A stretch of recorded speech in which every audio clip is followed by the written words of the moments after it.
Ryan Poles has made it known. Somewhat. Justin Fields is the guy for next year. Now, this should come as no surprise to anybody. This could have been told to you one day after the end of the 2022 season. We all knew Justin Fields was going to be the guy for this team moving forward. He's shown enough. He's proven it up to the point that, yes, he has deserved a third year. He's deserved a fourth year, maybe even a fifth year, based on how last year went.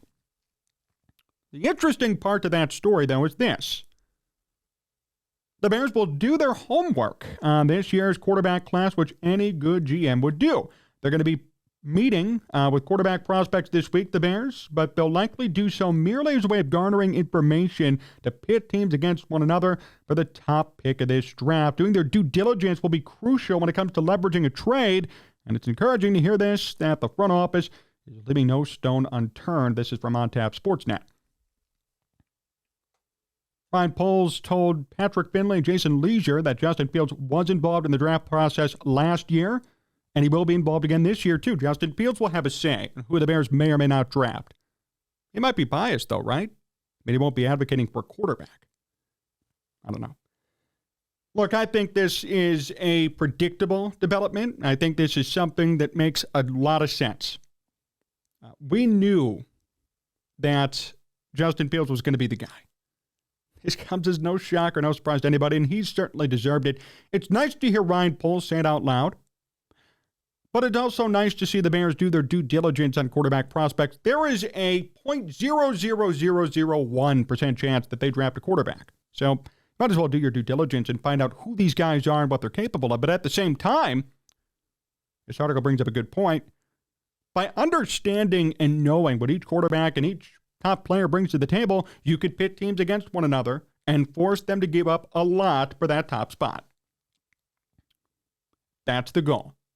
Give up a lot for that top spot. And here's your opportunity to do it. Ryan Poles has to do his homework. I think that's very encouraging. And I think this whole report just corroborates the pattern that we've seen from the Bears all season long, all offseason long. Nothing wrong with that. There has been a recent development that may screw up the Bears when it comes to the value of the first overall pick. Jalen Carter in big trouble. I don't know if you saw the development this morning. It all kind of came out really quickly around mid-morning. So I guess he was street racing with a friend of his, and that friend in the other car got in a crash and died. Carter left the scene, didn't tell anybody anything. Now there's an arrest warrant out on his name. Put out a statement on Twitter later saying that he believes he will be exonerated from all charges. And maybe that's true. The fact is, though, this is a black mark on not only the Bears draft prospects, but every other team, and the value of the number one overall pick. That's the key. Chris Ballard, Colts GM, came out later today after all this reporting saying that maybe they don't need to trade up to the number one pick. Maybe they'll be fine at number 4. This incident with Carter being off the board could cause a lot of problems for the Bears. Maybe they can't get as much back as they expected. We just went over this last week, Sunday, on the show, talking about what the Bears could get back, potential trade packages floated out by Daniel Jeremiah, potentially 3 to 4 picks for that number one spot from the Texans and or the Colts. Now I'd be surprised if they get 3 or 4. Especially with that statement from Ballard. Makes sense. He believes that at number 4, they can get the guy they want. And I'll tell you what, with a potential number one pick off the board, maybe it will be easier.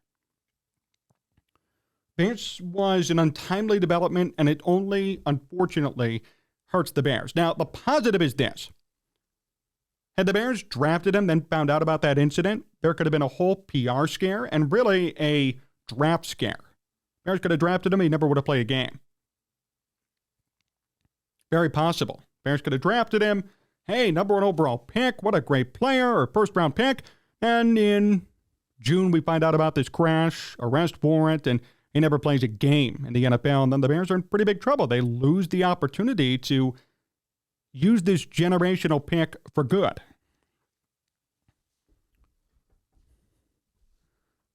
So I'm happy that this didn't happen after the Bears drafted him, because Carter was even above Anderson on a lot of boards.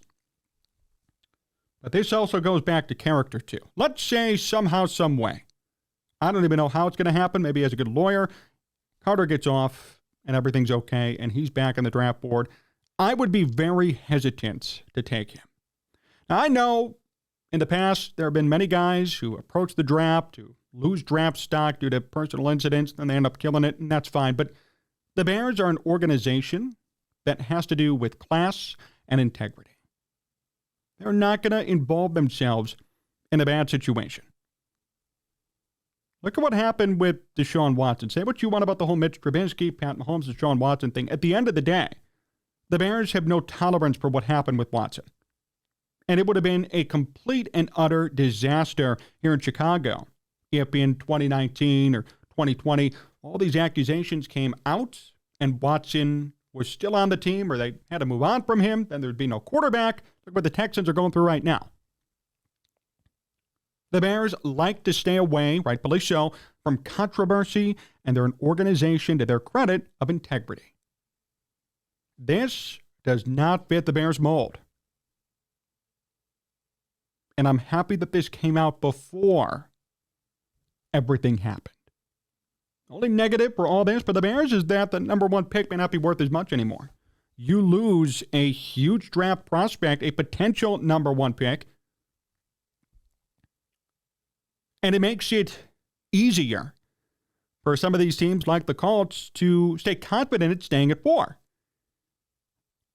Ballard said today, GM, hey, we might have our guy at 4. Why do we need to move up? And that might be the new consensus. If somebody like Carter's off the board, you can't use him as a decoy anymore. There's less talent near the top, and the Colts are only 3 spots back at number 1. Maybe they don't need to move up. Or if they do move up, maybe it's to 2 or 3. They don't give up as much. They don't make a trade with the Bears. This is the scary part now, that Carter might be off the board. As far as the Bears go, I think Will Anderson's going to be the logical pick, and I advocated for Anderson a couple of months ago, actually. I said Anderson even more than Carter based on his pedigree and on his records.